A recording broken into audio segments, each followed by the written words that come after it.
Hi, I'm Bob Mulvihill, ornithologist for the National Aviary in Pittsburgh, Pennsylvania, and I'm here in my own backyard watching birds. And I'd like to talk with you a little bit about watching birds right in your own backyard. In this time, we know that we have to keep our social distance. We know that we aren't supposed to be going out or leaving our house, but we can enjoy a lot of bird life in our own backyard. One of the things that's important for watching birds anywhere you happen to be is a pair of binoculars.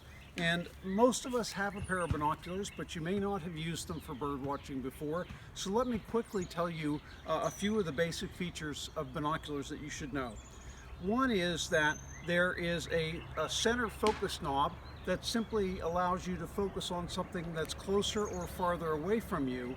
But a feature that some people aren't aware of is that the right eyepiece of binoculars generally has a dial that can be turned, and that dial actually adjusts for differences between your two eyes. So you want to do something to match your eyes so that you get the best possible look at the bird you're seeing.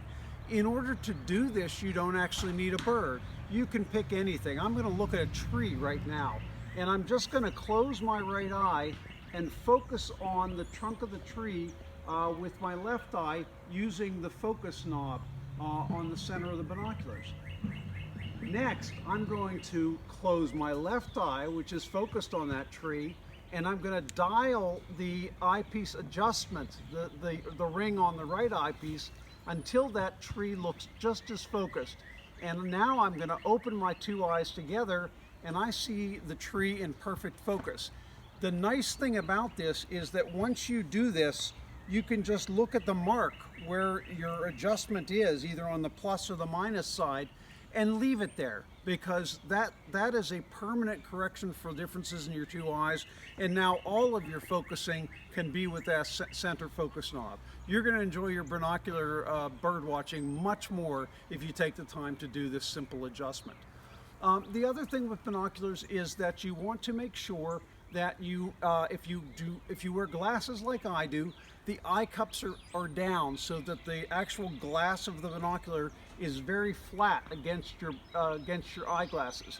If you're not an eyeglass wearer, the cups usually fold up or rotate up, and it gives a distance between your eye and the lens of the binocular. So without glasses, I get a much better view if those eye cups are rolled up. That's all I've got for binoculars, except to say that when you buy or borrow or dig out a pair of binoculars, pay attention to the numbers stamped somewhere on the binocular.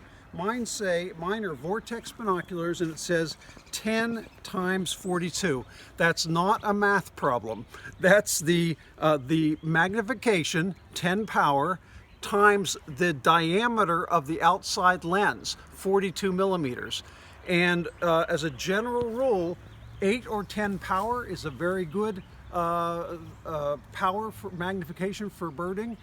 The second number, importantly, should be typically should be 5 times the magnification. Now mine is 4.2 times. It's not as good. The reason is because the bigger the lens, the more light gets in and the better the color saturation and the details that you're going to see. So I typically recommend a pair of binoculars that are 8 by 40 or close to that for general bird watching purposes. Let's take a bird walk. Let's see what we can see and hear right here in my own backyard.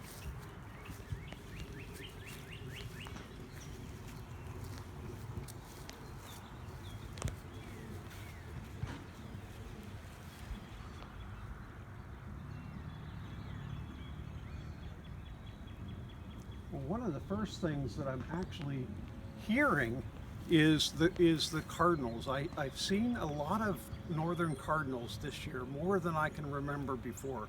And the northern cardinal, of course, we know it from the uniforms of some of our sports teams and so forth. It's a bright red bird with a crest. The female is a tan red color, but the northern cardinal has a very recognizable song, and it sounds like what cheer, what cheer, what cheer, or purdy, purdy, purdy. So let's be quiet for a second, see if one of them might be singing.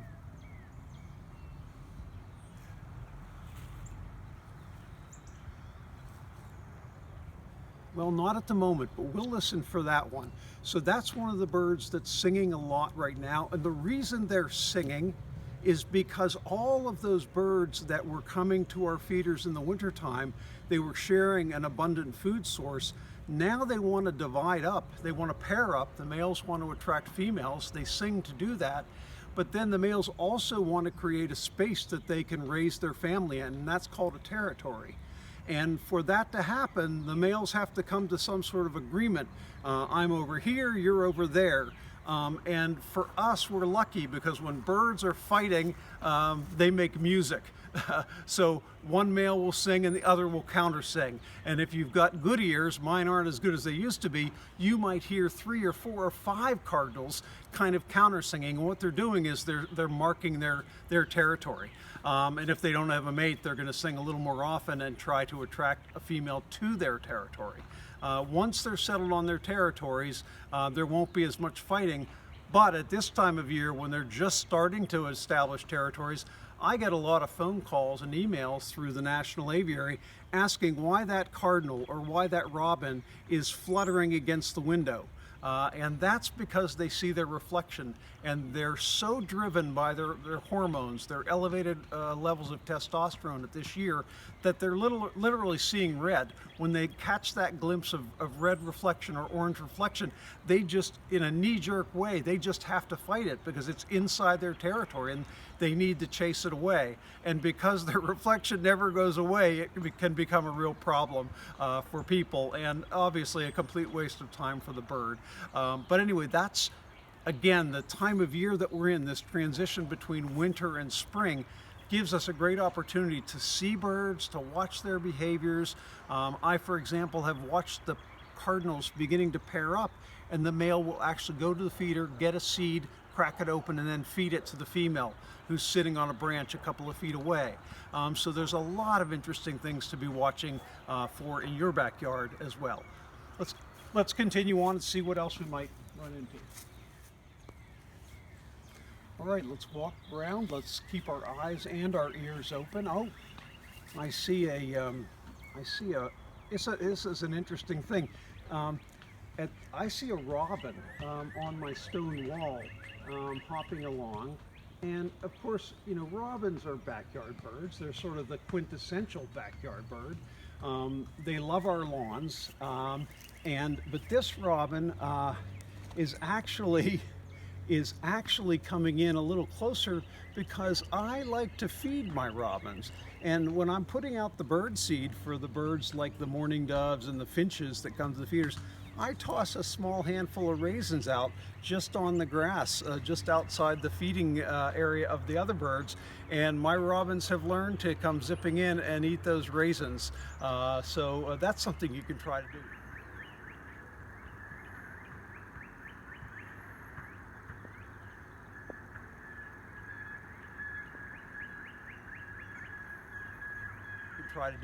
And another thing that you can do at this time of year that's really fun to attract birds to your backyard is to provide them with nesting material.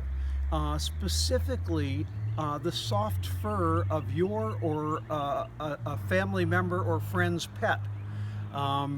Get to brushing your cats, your dogs, collect all that fur, and you can put that fur out in a wire cage.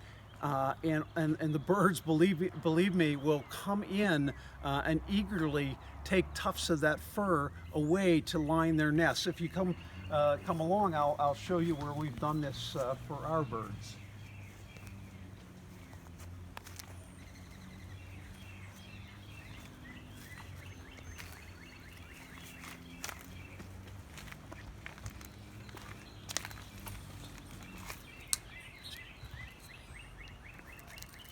So I take a bit of my cat Mo's fur. Mo is an orange tabby, and we brush him out and we pull the fur apart and we just kind of stuff it into one of these wire cages that we're not using for suet. Typically you use these for suet. But what the birds will do is they'll come along and they'll just pick at that until it's empty. And we usually have to brush Mo a bunch of times in the spring in order to keep our, I call this our fur feeder, in order to keep our fur feeder full. So that's something that's a great to do right now. The birds are really avidly beginning their nesting season, and the more that you can provide for them in the way of nesting material, that brings them to you. That gives you a chance then to see them. You don't have to be outside like we are today. You can be inside, find that window that gives you the best vantage point, and just sit there with your binoculars and spend a little time enjoying the birds that are living in your backyard. Okay.